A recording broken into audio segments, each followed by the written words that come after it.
मुर्शिदाबाद हिंसा मामले की दरअसल इस दौरान भारतीय सेना के जवान सुशांत मंडल के घर को भी निशाना बनाया गया था। तोड़फोड़ की गई थी, आगजनी की गई थी। लाठी डंडों और हथियारों से लैस भीड़ ने उनके घर पर हमला कर दिया। सेना के जवान के घर में लूटपाट की गई और आग लगा दी गई। हालांकि अब वो सेना के कैंप में सुरक्षित है। सुशांत के घर से हमारी एक्सक्लूसिव रिपोर्ट आपको दिखाते हैं। मुर्शिदाबाद वायलेंस में एक इंडियन आर्मी का जवान को भी छोड़ा नहीं गया। उसका फैमिली पर भी अटैक हुआ, उनका परिवार में भी अटैक हुआ और अभी वो जवान यूनिट पे के साथ इंडियन आर्मी के कैंप में सुरक्षित है। मैं बात कर रही हूँ मुर्शिदाबाद के धुलियान का बेदबोना गांव में, जिस गांव का रहने वाला था सुशांत मंडल। 4 दिन के लिए छुट्टी के लिए आए थे। 4 दिन छुट्टी लेके वो आए थे घर में, परिवार के साथ समय बिताएंगे, मगर उनको नहीं पता था कि क्या होने वाला है। शनिवार को जब हमला हुआ, जब वायलेंस हुआ, उसमें परिवार को भी अटैक किया गया। और आप देख सकते हैं उनका जो कैंप के यूनिट के साथ पिक्चर्स है, वो भी अभी भी है उनके घर में, मगर पूरा घर में ताकि नीचे से आग लगाया गया था, ऊपर में पूरा काला राख पूरा घेर गया है। और सिर्फ यही नहीं, इनका बहुत सारा ऐसा पिक्चर्स है जहां पर वो इंडियन आर्मी के पूरा ग्रुप के साथ बैठा हुआ है। कुछ सर्टिफिकेट हम लोग देख सकते हैं। 2018 में लॉन्ग जंप के लिए उनको सर्टिफिकेट मिला था। बहुत सारा एक फाउंडेशन का है और भी बहुत सारा पिक्चर्स उनका कैंप से है, जब वो कैंप पे प्रैक्टिस कर रहे थे। उस प्रैक्टिस के दौरान बहुत सारे फ्रेम बंदी किया हुआ है। मेडल्स उन्होंने पूरा जिंदगी में कमाए थे, वो पूरा जिंदगी में जो एसेट है उनका, वो मेडल भी यहाँ पर काला राख गिर गया है। वो मेडल भी वो लेके नहीं जा सका। सिर्फ यही नहीं, और एक विजुअल्स भी आपको दिखा दूं कि ये उनका परिवार है। सुशांत मंडल, इंडियन आर्मी ऑफिसर सुशांत मंडल के माँ और बहन के साथ ये पिक्चर्स है। जिस दिन हमला हुआ शनिवार को, उस दिन उनका माँ और बहन भी यहाँ पर था। और जाना जा रहा है कि लोकल्स का कहना है कि पहले ये जो दरवाजा है उनका घर में घुसने का, इस दरवाजे पे हमला हुआ और दरवाजे में बहुत सारा चाकू के नोक से और कुछ भारी चीजों से जो हमला किया गया है, उसका साइन पूरी साफ है। आप देख सकते हैं यहाँ पर कुछ दाग है। जो लॉक है दरवाजे का, उसके साथ छेड़छाड़ करने की कोशिश किया गया था।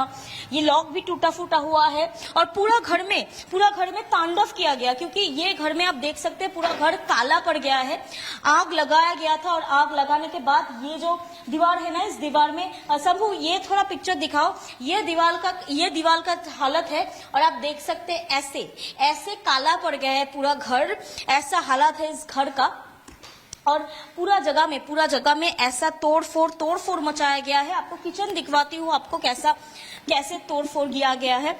इस किचन में भी आग लगाया गया था और इतना तांडव चला गया कि यहाँ पर जो भारी भरकम चीज था उसके साथ लूटपूट किया गया, छेड़छाड़ किया गया और ये भी टूट के आ गया सामने। पूरा किचन का हाल ऐसा देखिए, जो खिड़की है उसका शीशा भी टूटा हुआ है। ऐसा लूटपाट इन्होंने चलाया कि कुछ भी नहीं छोड़ा, इस घर में कुछ भी नहीं छोड़ा। जब ऐसा हमला हुआ, फिर अपने यूनिट को खबर दिया सुशांत मंडल। फिर यूनिट से जवान आके उनके फैमिली को, उनके माँ बहन और फैमिली को लेके सुशांत मंडल अभी कैंप पे रह रहे हैं, जहाँ पर सुरक्षित है। और जाना जा रहा है जब तक परिस्थिति ठीक नहीं होगा, जब तक सब ठीक नहीं होगा, तब तक वो घर नहीं लौटेंगे, यूनिट के साथ ही सुरक्षित रहेंगे।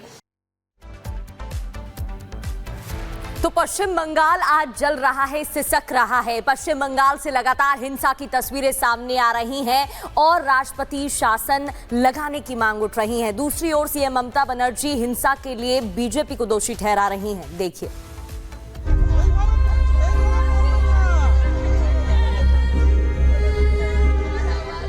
जब से संसद में पास होकर वक्फ बिल ने वक्फ कानून का रूप लिया है, पश्चिम बंगाल हिंसा की लपटों में जल रहा है। पश्चिम बंगाल का जो जिला सुलग रहा है वो है मुर्शिदाबाद।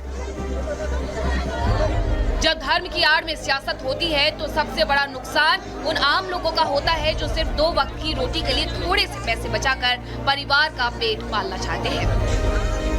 लेकिन लगता लगता है बंगाल में वोट बैंक की सियासत करने वालों ने ये सबक अब तक नहीं सीखा है।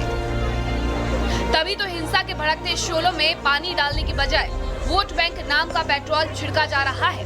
हिंसा की धधकती आग में जब बात आम आदमी की सुरक्षा की होनी चाहिए, तब ऐसे माहौल में भी आरोप प्रत्यारोप हो रहे हैं। ये बंगाल के लोगों का दुर्भाग्य नहीं तो और क्या है।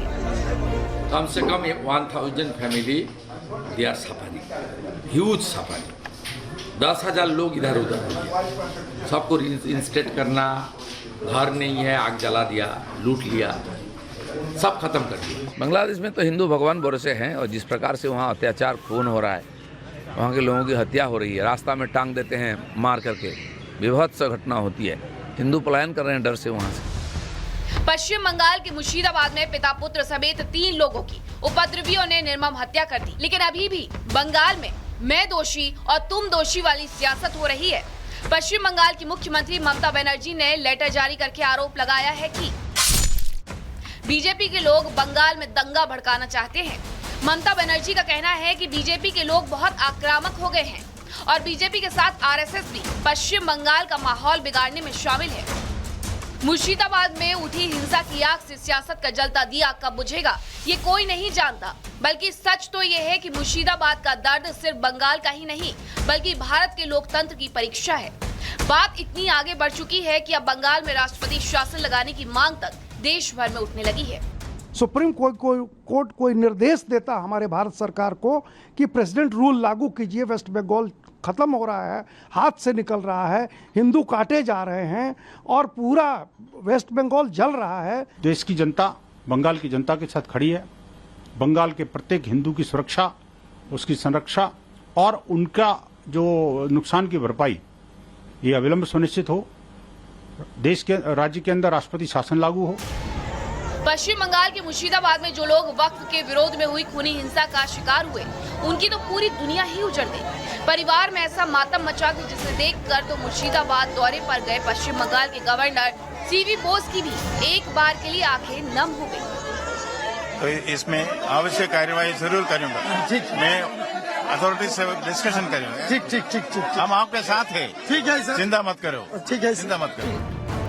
पश्चिम बंगाल के राज्यपाल सीवी आनंद बोस ने शनिवार को मुर्शिदाबाद के उन इलाकों का दौरा किया जहां एक पिता पुत्र को वक्फ कानून के विरोध की आड़ में कुछ दंगाइयों ने घसीटकर मार डाला। शनिवार को राष्ट्रीय महिला आयोग की टीम भी उन गलियों में पहुंची जहां हिंदू पीड़ित है, तो मंजर देखकर कलेजा जैसे कांपने लगा। महिला आयोग की टीम ने कई इलाकों का दौरा किया, जिसमें धूलियान से लेकर शमशेरगंज का हिंसा प्रभावित इलाका भी शामिल है, जहाँ से बड़ी संख्या में हिंदुओं ने पलायन किया है। लगभग मैं हर जगह पे मैं गई हूँ। मैं वहाँ की जो पीड़ित लोग हैं, विशेष रूप से महिला और बच्चे, उनको मैं मिली हूँ और ध्यान में आ रहा है कि उनके साथ बहुत अन्याय हुआ है, उनके साथ अत्याचार भी हुआ है और उनको जो पीड़ा है, ये पीड़ा की कोई लिमिट नहीं है। बात सिर्फ इतनी सी है कि जब हिंसा करने वाले लोगों की तस्वीरें सामने है, देश देख रहा है कि उपद्रवी कौन है, तो भी उन पर कार्रवाई करने में किंतु परंतु क्यों। Bureau report, Republic Bharat.